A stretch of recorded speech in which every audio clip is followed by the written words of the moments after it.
are you, students? This is grade 12 economics lesson provided by the Ministry of Education of Ethiopia. And today's lesson is on Unit 2, which is about aggregate demand and aggregate supply analysis. Lesson 1 is aggregate demand.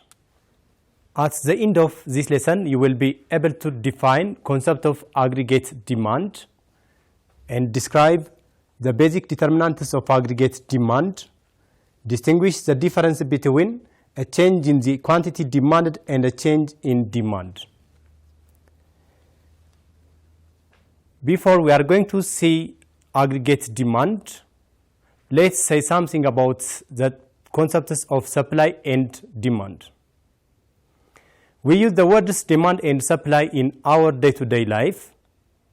For example, if you want to cook a meal, you need onion, tomato, and the likes. When you buy these materials, such as onion, potato, and you are demanding these products. And when the shopkeeper sells these products, the shopkeeper is supplying these products. So we are using the word supply and demand in our day-to-day life. Demand is the amount of goods and services that buyers are willing and able to buy at a particular price in a given period of time and in a given place. Similarly, supply is the amount of goods and services that producers or sellers are willing and able to sell at a particular price in a given period of time and in a given place. The demand schedule shows the amount of a commodity that an individual would be willing to buy at different price and at particular unit of time. There is a law called the law of demand. The law of demand states that other things remain unchanged or ceteris paribus. As price of a commodity increases, then quantity demanded will decline, and with the fall in the price of a commodity, then quantity demanded will increase. So the law of demand states that there is an inverse relationship between the price of a commodity and the quantity demanded. Let's rush to the concept of aggregate demand. Aggregate demand is the total amount that economic agents are willing to spend in a given period, since it is measured by the total expenditure of the economist community on goods and services. It is the total amount of goods and services that economic agents. There are three economic agents called households.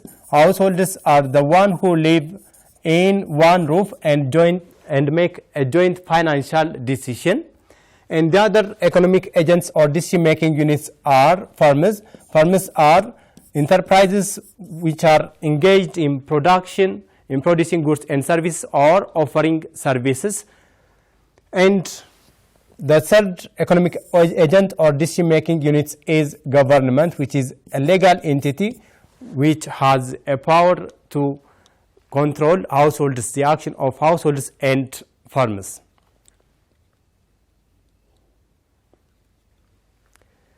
The aggregate demand has four major components called consumption spending or consumption demand. This is the household's demand for consumer goods and services, represented by letter C. And the other component is the gross domestic private investment. This is investment demand that is made by business firms.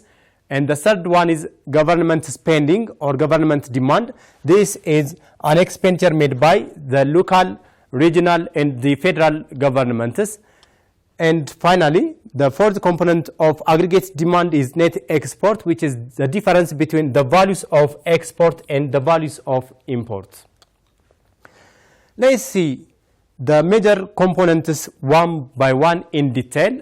The first component is consumption expenditure. This is determined by disposable income, household wealth, longer term trends in income, and the aggregate price level. One of the determinants of consumption is disposable income. Disposable income is householders' income that is left in their pocket after paying income tax for the government. For example, if my monthly salary is 10,000 birr, and if I paid a tax of 2,000 birr, and then my disposable income is 8,000 birr. The other component of the aggregate demand is investment. This is spending made by business firms, purchase for structures, equipments, and accumulation of inventories. This spending is the second component of the aggregate demand. The third one is government purchase. This is government purchase determined directly by the government spending decisions. And the fourth one is net export, which is the difference between the values of export and the values of import. If the values of export is greater than the values of import, the net export will be positive. But if the values of import is greater than the values of export, the net export will be negative. But if the values of export is equal to the values of import, then the net export will be 0. So we can calculate the aggregate demand by adding the total consumption spending made by households on durable and non-durable consumer goods and services, plus the gross domestic private investment made by the private sector on inventories, expenditures made on business fixed equipment, and construction expenditures. And the other component is the government expenditure. This is expenditure made by local, regional, and the federal governments. And finally, the net export, which is the difference between the values of export and imports.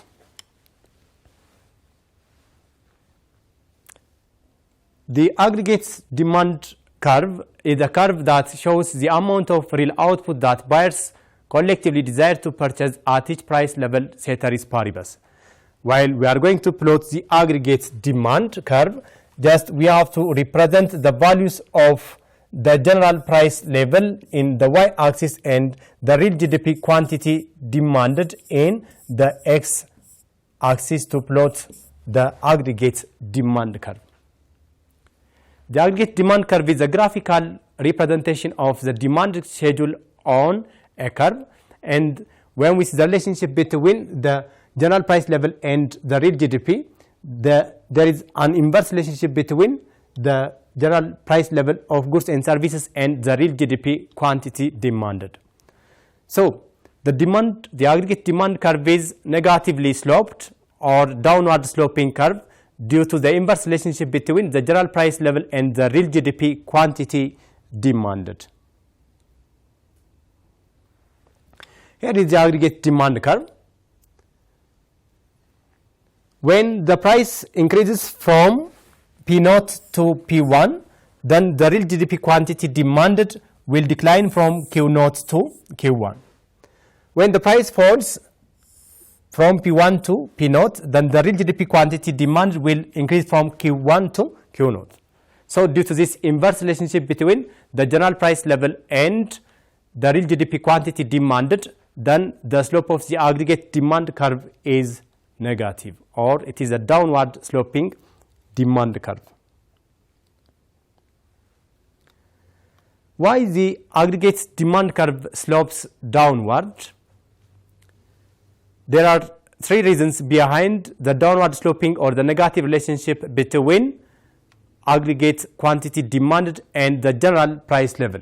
As the price level increases, then the aggregate quantity demanded or real GDP quantity demand will decline, and with the fall in the price of a commodity, then the aggregate demand or real GDP quantity demand will increase. So there are three reasons for this negative relationship or inverse relationship between price and the real GDP quantity demanded. The first reason is the real balance effect, which was advocated by Arthur Pigou. The real balance effect states that the inverse relationship between the price level and the quantity demanded of real GDP is established through changes in the value of monetary wealth or money holdings. That means as price of goods and services increases, then people became less wealthy, and if they are less wealthy, then their demand for goods and services will decline. So with the rise in the price, then the aggregate quantity demand or the real GDP quantity demand will decline.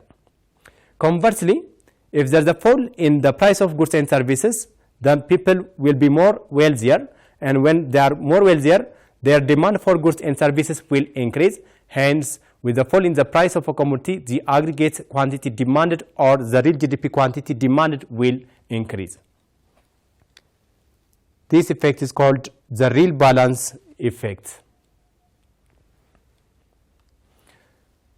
A rise in price level causes purchasing power to fall, which decreases a person's monetary wealth. For example, as people become less wealthy, the quantity demand of real GDP falls. The second reason why there is an inverse relationship between the general price level and the real GDP quantity demanded is the interest rate effect.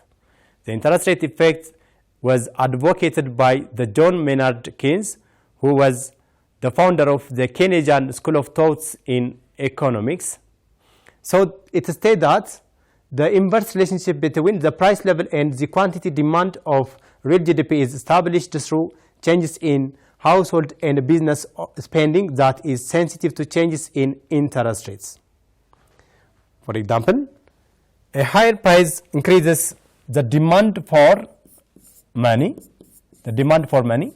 and if there's a rise in the demand for money, then banks will charge higher level of interest rates, and if there is higher level of interest rates, then people will not borrow, and if there's a reduction in the borrowing, there is a reduction in spending, which in turn reduces the real GDP quantity demanded or the aggregate demand. Conversely, if there is a fall in the price of a commodity, then while supply of money remains unchanged, there is a fall in the demand for money. If there is a fall in the demand for money, then there is a rise in the interest rates that banks will offer, which in turn increases the borrowing ability of the people and in turn increases the real GDP quantity demand or aggregate demand in an economy. So the second reason why there is an inverse relationship between the general price level and the aggregate quantity demand or the real GDP quantity demanded is the interest rate effect.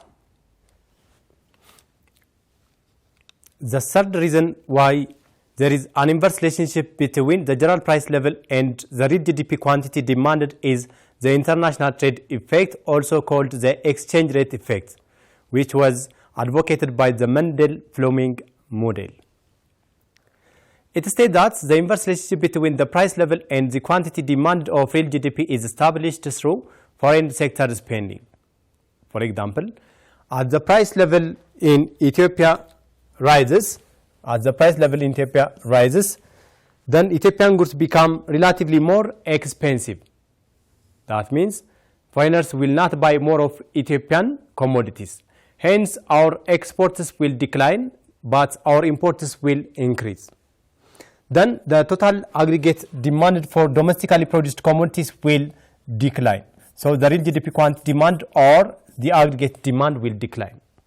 But if there is a fall in the price of domestically produced goods and services, then domestically produced goods and services will be more cheaper, and if they are cheaper, then our export will increase, and with the rise in the export of a commodity, then the aggregate quantity demand or the real GDP quantity demanded will increase. So there is an inverse relationship between the general price level and the real GDP quantity demanded.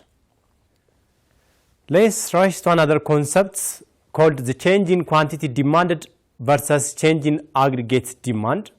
The change in quantity demanded is mainly caused by change in the general price level of goods and services. So with the change in the general price level of goods and services, there is a movement along a fixed aggregate demand curve. For example, let's take this as point A and this point B.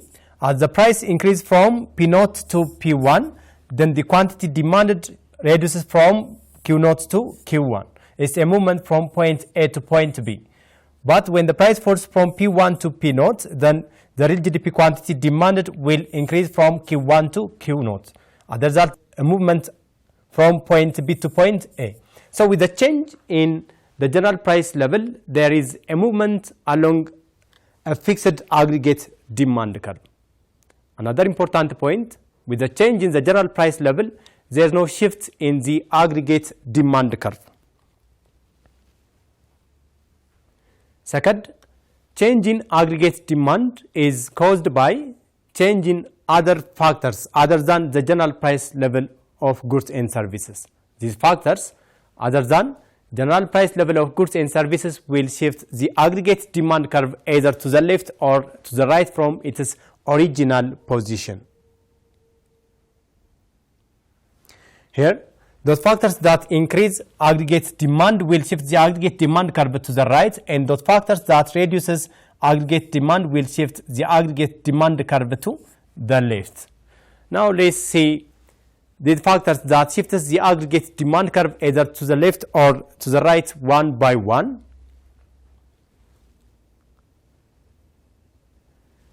A rise in consumption spending, investment spending, government purchase or net exports will always increase spending. So the four major components that affect the aggregate demand has a direct relationship between the aggregate demand and this factor. That means with the rise in consumption spending, the aggregate demand will increase, and with the fall in consumption spending, aggregate demand will also decline. With the rise in government spending, aggregate demand will increase, and with the fall in government spending, aggregate demand will decline. With the rise in investment, aggregate demand will increase, and with the fall in investment, aggregate demand will decline.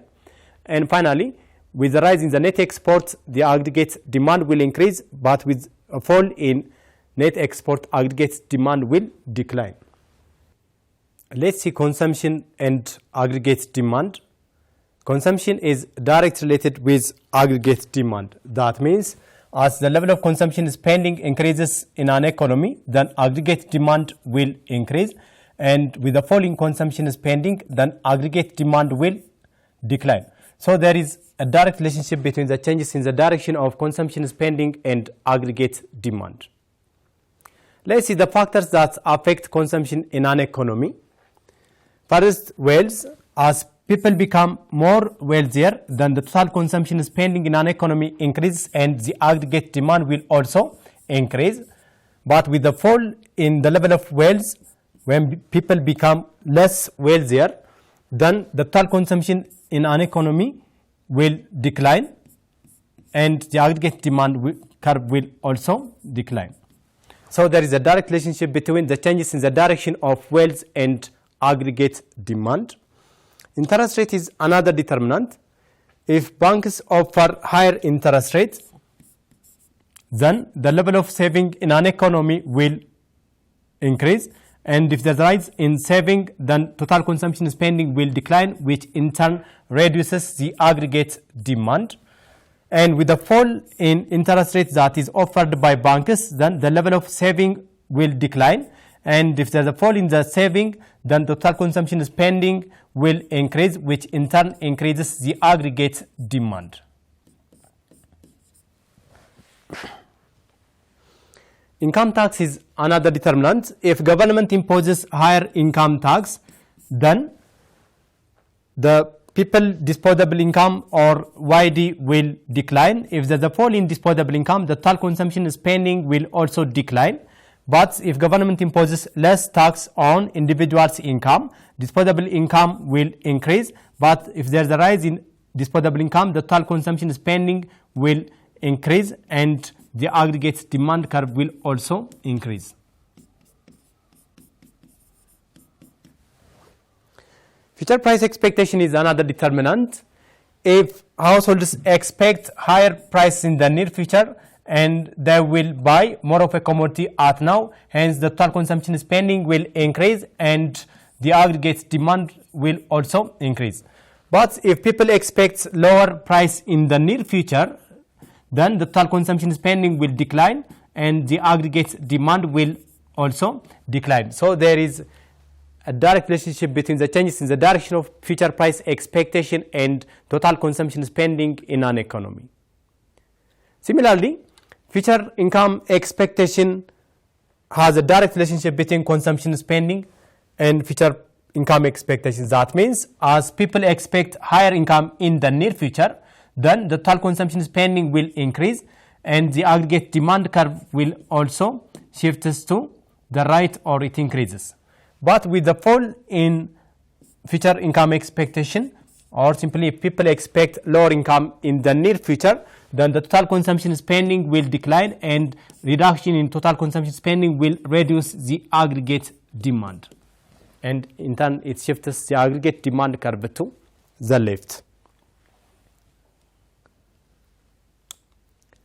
Now let's see the investment and aggregate demand. Investment is an addition on the existing level of stocks, buildings, equipment, and machines.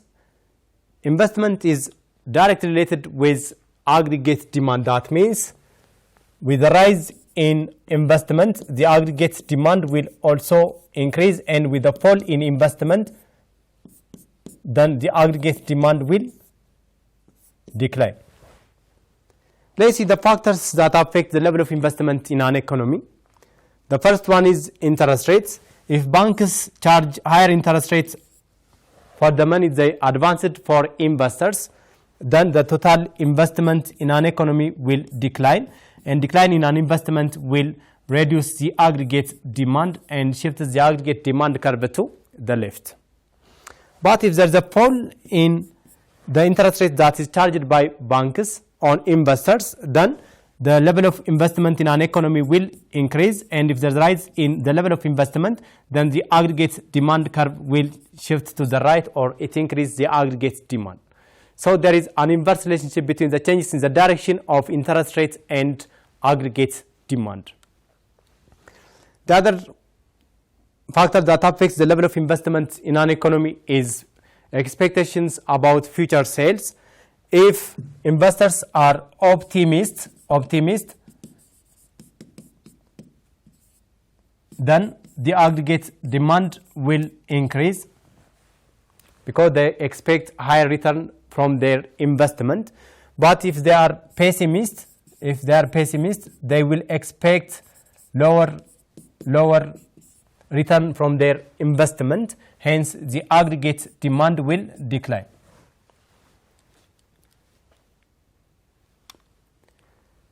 Government purchase and aggregate demand.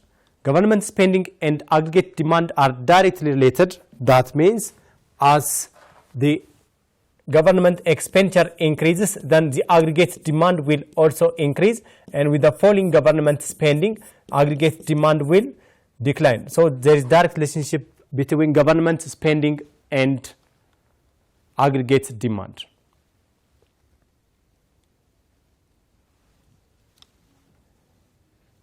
Net exports and aggregate demand. Net export and aggregate demand are directly related. That means as net exports increases, aggregate demand will also increase, and with the fall in the net export, then aggregate demand will decline. When we see the factors that affect net exports, foreign real national income affects the net export of a country. If there is a rise in the foreign real national income, then the demand for domestically produced goods will increase. Hence, the aggregate demand will increase, and it shifts the aggregate demand curve to the right. But if there is a fall in foreign real national income, then the aggregate demand will decline, which shifts the aggregate demand curve to the left. Exchange rates is another determinant. As birr depreciates, for example, when we see the trade between America and Ethiopia, as birr depreciates, the dollar is appreciating. When birr depreciates, then the Americans' demand for our domestically produced goods will increase, and if there's a rise in the domestically produced goods, our export will increase. If there's a rise in the value of our export, then the value of imports will decline, and if there's a fall in the import because the dollar appreciates, then the net export will increase, and if there's a rise in the net export, then the aggregate demand will increase, or it shifts to the right. But as birr depreciates, when birr depreciates, as birr appreciates, the values of export of a country will decline and the imports will increase, and the net export will decline and the aggregate demand will decline, or it shifts to the left. Students, let me give you exercise. The first question: if individuals expect lower income in the near future, A, they increase current consumption expenditures. B, the action leads to an increase in aggregate demand. C, the aggregate demand curve shifts to the right. D, the aggregate demand curve shifts to the left.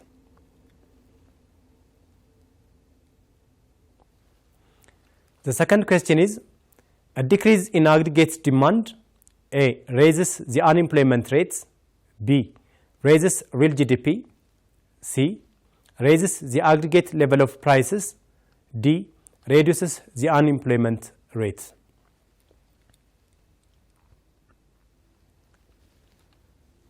Question number 3. As birr depreciates, A, foreign goods become more expensive. B, Ethiopians increase imported goods. C, foreigners reduce their purchase on Ethiopian exported goods. D, aggregate demand decreases.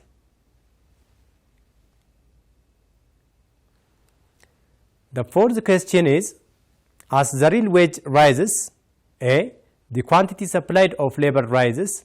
B, the quantity supplied of labor falls. C, the quantity demanded of labor rises. D, the quantity demanded of labor remains unchanged. Students, let me give you 4 minutes to do these exercises.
Welcome back, students.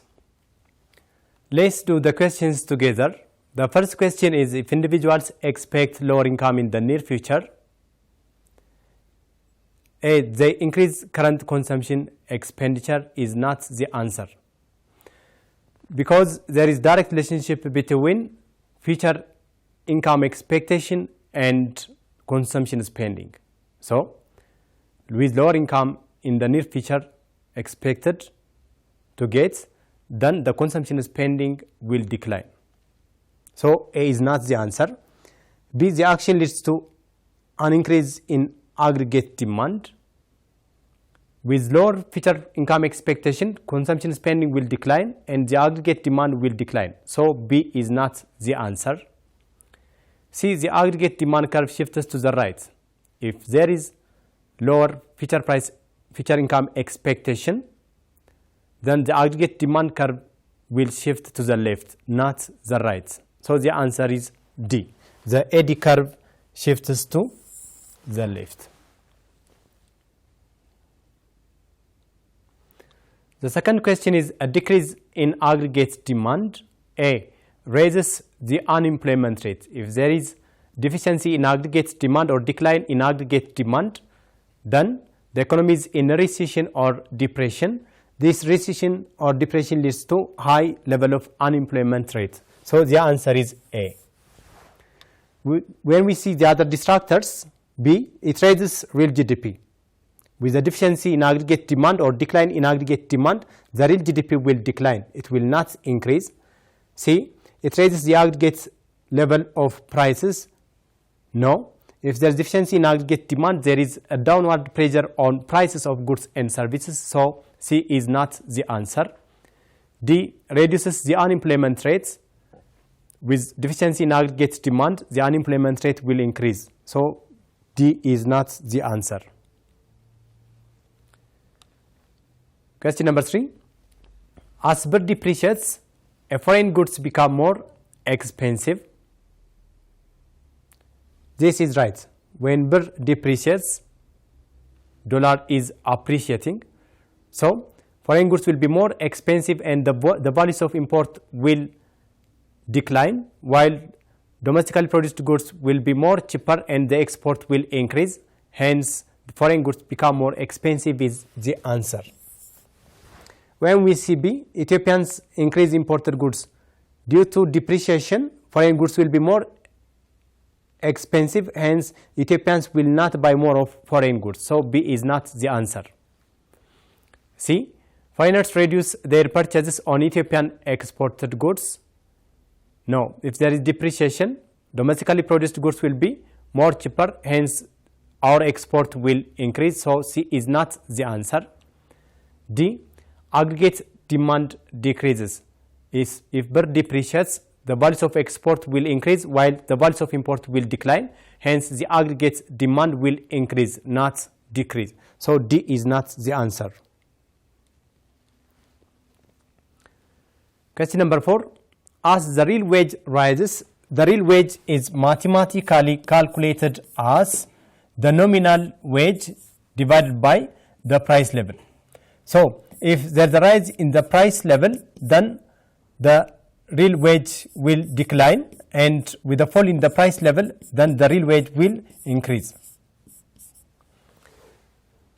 When we see the relationship between the real wage and the demand for labor and the supply for labor, with the rise in the real wage, then the demand for labor will decline, because farmers will not buy more labor due to the rise in the real wage, and with the fall in the real wage, then the demand for labor will increase. So, there is inverse relationship between the real wage and the demand for labor. But when we see the supply for labor and real wage, with the rise in the real wage, then the supply of labor will also increase, but with the fall in the real wage, then the supply for labor will decline. So, there is direct relationship between the real wage and the supply of labor. Hence, according to this information, as the real wage rises, the quantity supplied of labor will increase, because there is direct relationship between the real wage and quantity supplied of labor? So the answer is A. When we see B, the quantity supplied of labor falls. With the rise in the real wage, then the quantity supplied of labor will increase. It will not decline. So B is not the answer. C, the quantity demanded of labor rises.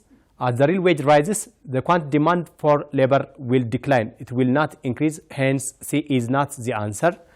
D, the quantity demanded of labor remains unchanged. If there's a change in the real wage, there's a change in the quantity demanded of labor. So D is not the answer. Let's summarize the day's lesson. Aggregate demand is the total amount that economic agents are willingly spend in a given period, since it is measured by the total expenditure of the economist community on goods and services. The four components of aggregate demand are consumption demand, private investment demand, government demand for goods and services, and net exports. Change in quantity demanded, or a movement along aggregate demand curve, is caused only by a change in the price level, and change in aggregate demand is caused by change in factors other than the price level. Students, this is all about the day's lesson. Thank you.